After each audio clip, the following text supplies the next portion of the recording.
Halo, assalamualaikum warahmatullahi wabarakatuh. Salam Wangi Gaharu. Ketemu lagi dengan saya tentunya di channel Agus Rohendi. Pada pagi ini kami akan melakukan inokulasi penyuntikan terhadap pohon gaharu punyaan warga. Ini pohon sudah besar. Ini gaharu ini ditanam 2010 dan ini ditanam di lokasi belakang rumah. Dan ini akan ditumbang karena semuanya ini ada 60 batang ini mau ditumbang, kurang lebih sekitar 3 atau 4 tahun lagi akan ditumbang, akan dijadikan perumahan. Jadi gaharu ini akan saya lakukan inokulasi karena mau ditumbang, jadi saya lakukan pengeboran, masukkan ke dalam serum, kita lakukan inokulasi. Karena apa? Kami melakukan rekayasa itu ada 2 rekayasa. Yang pertama adalah rekayasa yang dilakukan oles. Jadi ketika panennya nanti adalah cukup didodos atau diambil lempengnya. Jadi sekali tanam dia tidak ditumbang. Bisa berkali-kali dipanen. Kalau di tempat saya, punya saya sendiri, kurang lebih sudah 5-6 kali saya panen. Yang kedua adalah dengan cara tumbang.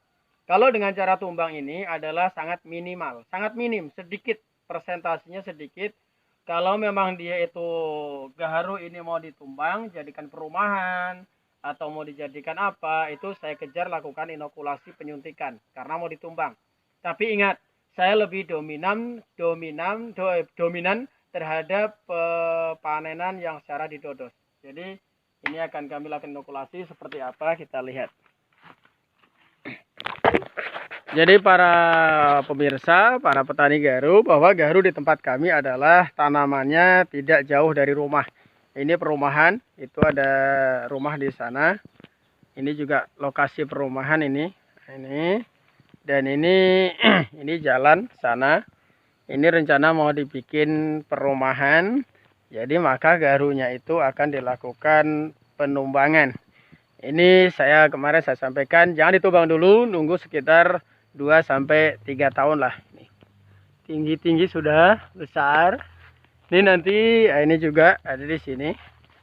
Ini ada 60, kurang lebih 60 batang. 60 batang. Ini dulu sudah ini dulu sudah saya lakukan rekayasa dengan kupas.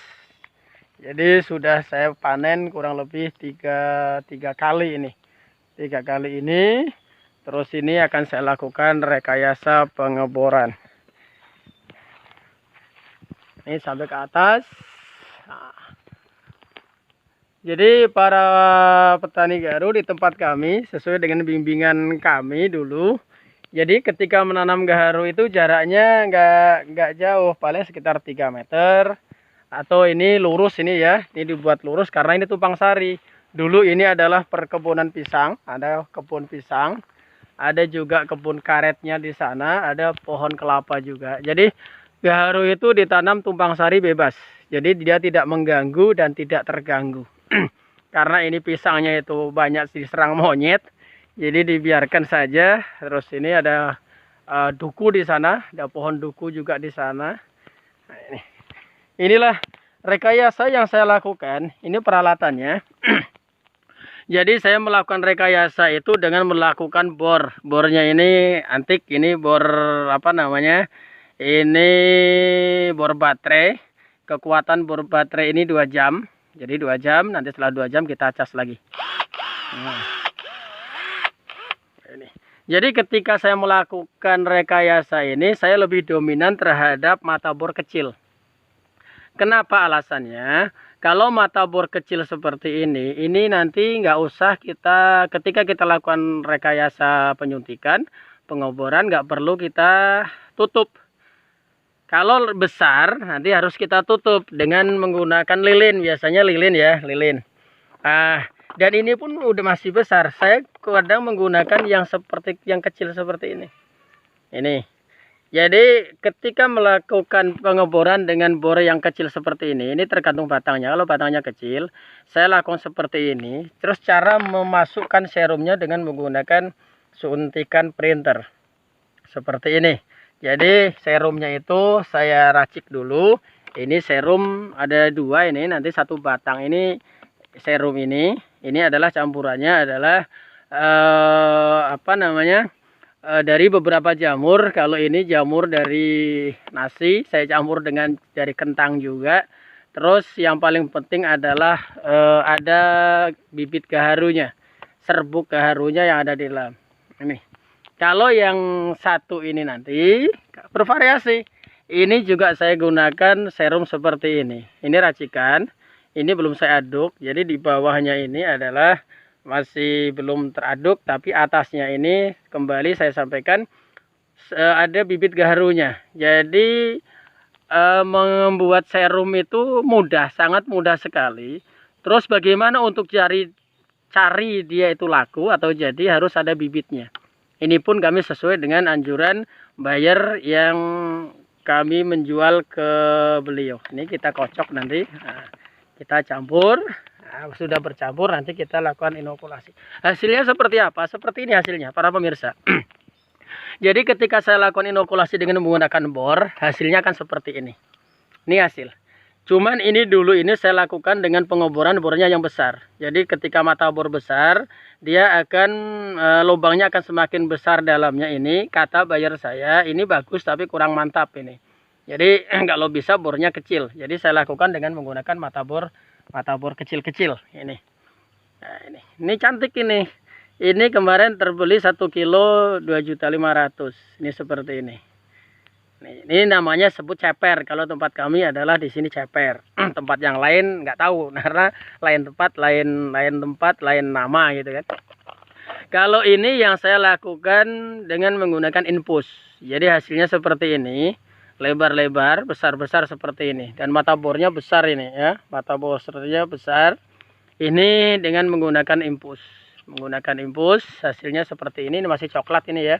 Yang hitam-hitam kemarin sudah saya kirim juga. Kalau ini dengan menggunakan oles, hasilnya seperti ini. Ini kami lakukan oles. Jadi kulit, setelah kulit pertama kita buang, kulit kedua seperti ini. Nah, lumayan. Ini namanya lempeng. Ini sudah coklat. Ini harga sudah lumayan. Saya sangat antusias untuk pengeboran ini saat-saat ini. Karena apa? Kemarin hasil rekayasa saya itu dipesan oleh Arab Saudi.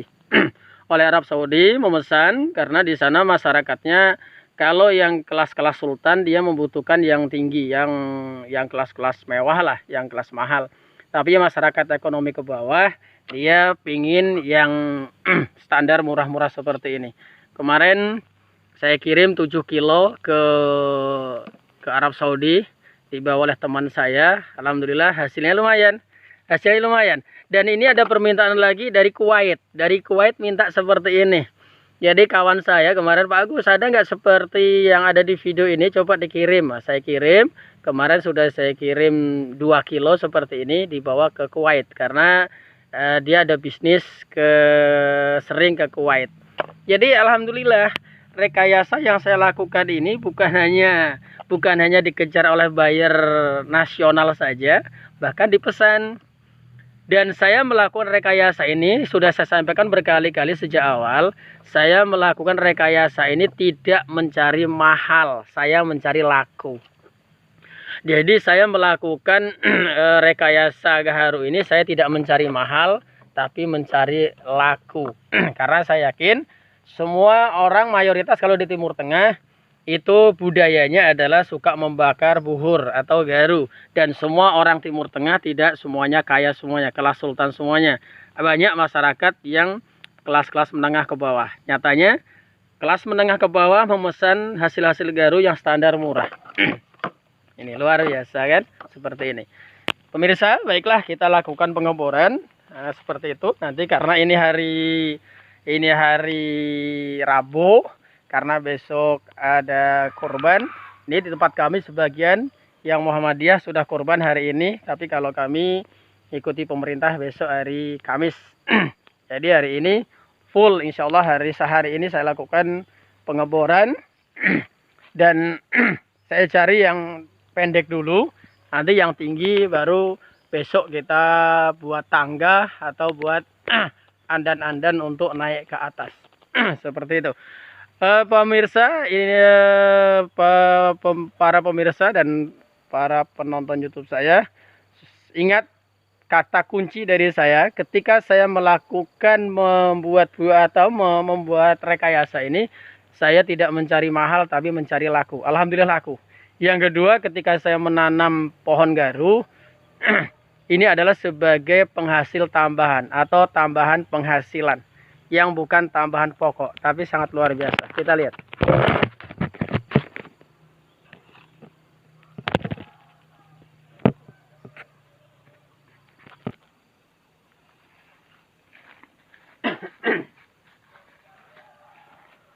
Baik, bismillahirrahmanirrahim. Kita lakukan pengeboran. Bor ini sudah saya cas dari tadi habis subuh. Sudah saya cas, jadi kekuatan bor ini adalah sangat luar biasa. Ini 2 jam. 2 jam baterai habis. Nah, walaupun kecil, tapi tenaganya luar biasa. Dan kita melakukan teknik seperti ini, saya lakukan dengan cara masuk ke dalam, ke sana langsung tembak ke dalam dengan volume jarak, yaitu dari satu tempat, dari satu mata bor satu ke samping sekitar 5 cm, kalau ke atasnya sekitar 10 cm. Karena karena reaksi dari serum saya itu nanti ke sini, contoh ya, ini ke atas. Jadi ketika tembak di atas ke sini, dia larinya ke sini sekitar 20 cm. Jadi kalau pengoborannya di sini, nanti dia akan merasuk ke bawah sekitar 20 cm, ke samping kurang lebih 5 atau 7 cm. Begitu juga selanjutnya. Jadi reaksi serum yang saya lakukan ini sangat luar biasa, jadi bisa menyebar ke bawah dan ke atas. Kita lakukan. Bismillahirrahmanirrahim. Kita mulai dari pinggir sini.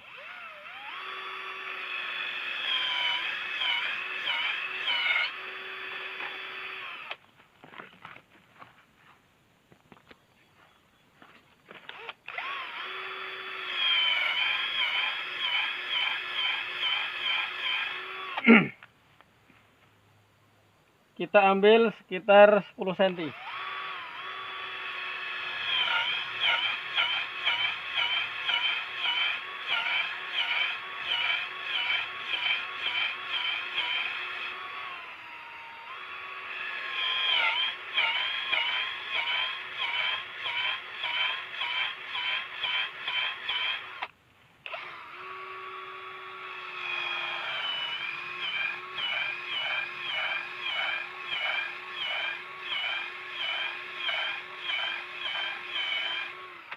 Ketika kita melakukan pengeboran, kita rada ke bawah ya, jangan kalau lurus itu nanti obat itu akan keluar. Tapi kalau dia rada ke dalam, jadi obat itu nanti akan masuk ke dalam.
Dan bor ini akan disertai dengan lampu.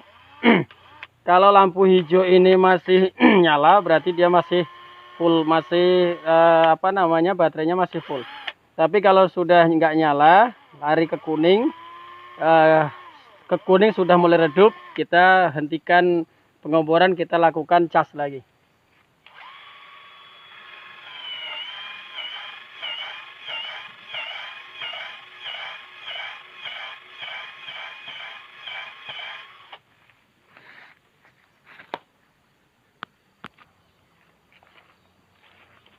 Baik, selanjutnya kita lakukan pemasukan serum. Ini serumnya seperti ini. Kita lakukan dengan suntikan dari atas. Bismillahirrahmanirrahim.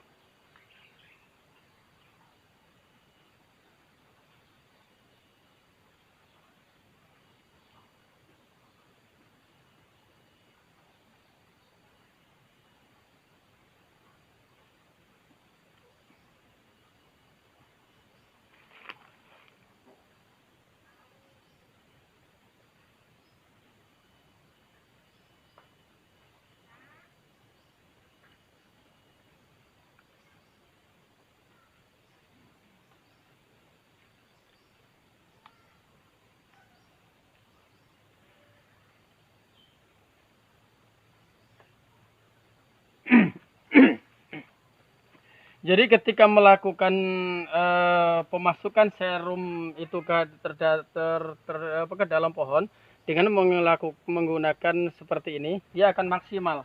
Karena dia akan masuk maksimal dan penuh. Ketika sudah penuh, sudah. Kalau dia jarumnya lebih besar atau menggunakan pipet apa namanya itu? Pipet infus atau pipet apa? Aqua, itu nanti dia itu karena banyak angin, kadang dia nggak maksimal. Kalau saya lebih suka menggunakan suntikan seperti ini. Memang kalau dipikir jelimet itu enggak, sebenarnya enggak jelimet. Kita lakukan sudah biasa. Kenapa dilakukan mudah? Kenapa gaharu itu mudah dilakukan bor? Karena apa? Dia pohonnya lunak, kayunya lunak, jadi dia mudah akan mudah. Jadi dengan batang seperti ini dilakukan dalam waktu 1,5 jam lah, 2 jam sampai ininya masuk ke sini sampai ke atas ke sana tembus. Tembus dalam waktu 2 jam tembus. Kalau sendirian ya. Sendirian 2 jam tembus. Dan mata bor yang dimasukkan nanti atau lubangnya itu satu batang ini saya prediksi kurang lebih 1 liter nanti masuk. 1 liter kita masuk. Memang kita targetkan 1 liter saja. Jadi nanti kalau di bawah nanti jaraknya lebih dekat, mungkin di atas nanti lebih panjang seperti itu. Para pemirsa, jadi perlakuan terhadap pohon garu itu bervariasi. Jadi banyak yang dilakukan inokulasi itu banyak. Ada dengan menggunakan paku dengan menggunakan besi panas dan lain sebagainya, itu nggak masalah. Bagi saya nggak masalah karena apa? Garu itu harus diperlakukan apa namanya?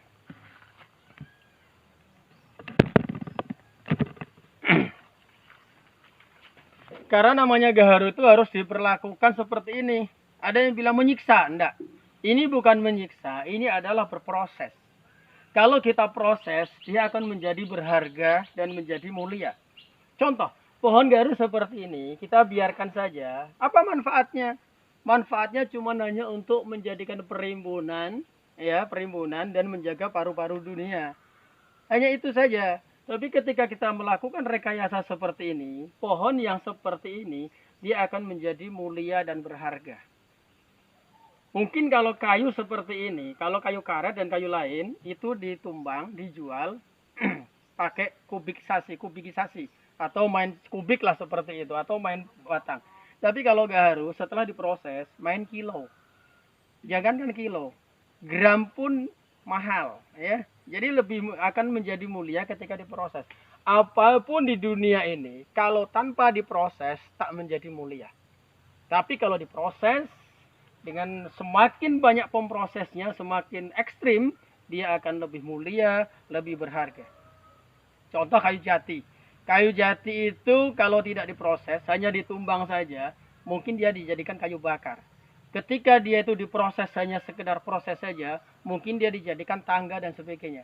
Tapi kalau prosesnya semakin ekstrim, dia menjadi mulia, menjadi berharga, menjadi furnitur yang sangat luar biasa, menjadi kursi, menjadi mimbar, menjadi hal yang lain yang sangat berharga dan mulia. Tergantung prosesnya.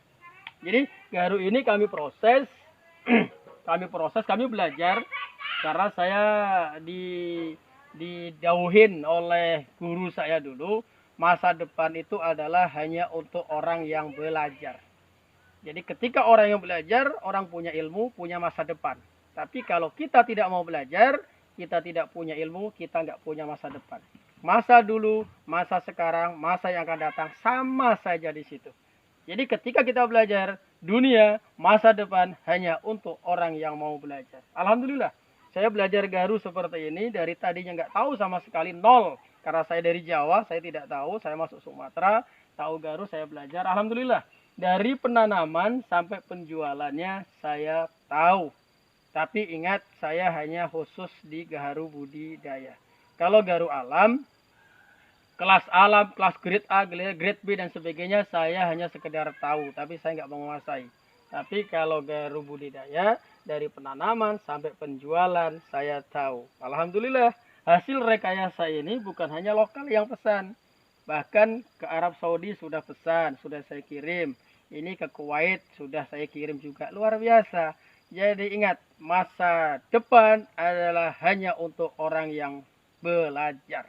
Kalau kita tidak mau belajar, kita nggak punya masa depan. Itulah moto kami. Nah, inilah para pemirsa sedikit ilmu atau sedikit cerita yang saya sampaikan kepada khususnya para YouTube saya, penonton YouTube setia saya, dan para petani Gaharu. Inilah saya memberikan motivasi, mari kita selalu menanam dan kita selalu belajar.